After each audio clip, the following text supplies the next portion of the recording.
When Professor Toby Peters welcomed us this morning, a lot of us sitting here, we lose sight of some basic things, We're all seated here in an air-conditioned room, powered by, I don't know what company that is. I'm presuming it's Carrier, but I'm not sure if it is. But we're all used now to conditioned air. I remember this experience of mine. I was a student in college in Pune. So we were traveling to a hill station, me and my mates, and we were all on a local train.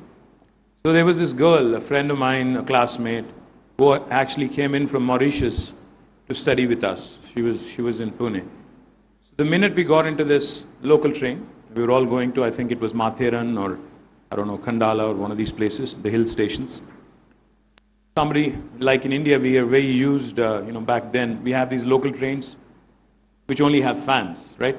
So somebody just turned on a fan. That fan was a hard-hitting fan, very, very hard-hitting fan, and it was like direct into your face. So this girl immediately goes, I can't give her name because I'm sure she's watching somewhere. She immediately goes, please turn that off. I said, why? She says, I'm not used to air hitting me, I'm used to conditioned air. That was the first time in my life I've ever realized that the whole AC thing could be flipped and it could be called conditioned air. So thanks to you guys, now everybody in the world knows what conditioned air is, and now we are actually so conditioned to think that there is no substitute. But the fact is, like you guys have said it, and like Professor Toby Peters was saying, all the air conditioners that we use today, more than the cooling that they offer, the heat that they generate outside of it is actually much more. I hope I got that right, Professor. Now, the challenge here and what we're trying to do here is basically ensuring that these cooling solutions actually cut down on carbon emissions and actually are more sustainable. Now, that's the challenge, that's the dream as we move forward. How do we do that? How can we make it happen? And thankful to GMR, thankful to Kishore Garu for giving us this facility.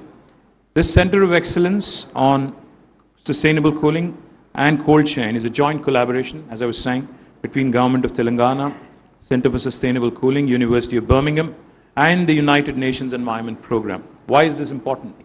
It's important because Hyderabad, Telangana, India is of course the pharma capital of the world, is of course the vaccine capital of the world. But more importantly, what COVID has shown us, what the pandemic has shown us, is two things. Food security is important, and so is availability and accessibility of medicines. I think both have been showcased to the entire world and cutting across geographies, cutting across cities, states, etc. Humans have realized that these two are mission critical for us to survive on this planet, both medicine and of course food. Now, to keep both of these relevant, to keep both of these constantly available, cold chain is extremely important. But how do we make sure that the cold chain becomes sustainable? How do we make sure that our air conditioners actually don't create more heat than cooling that they offer? That's where sustainability kicks in. That's where University of Birmingham has joined us.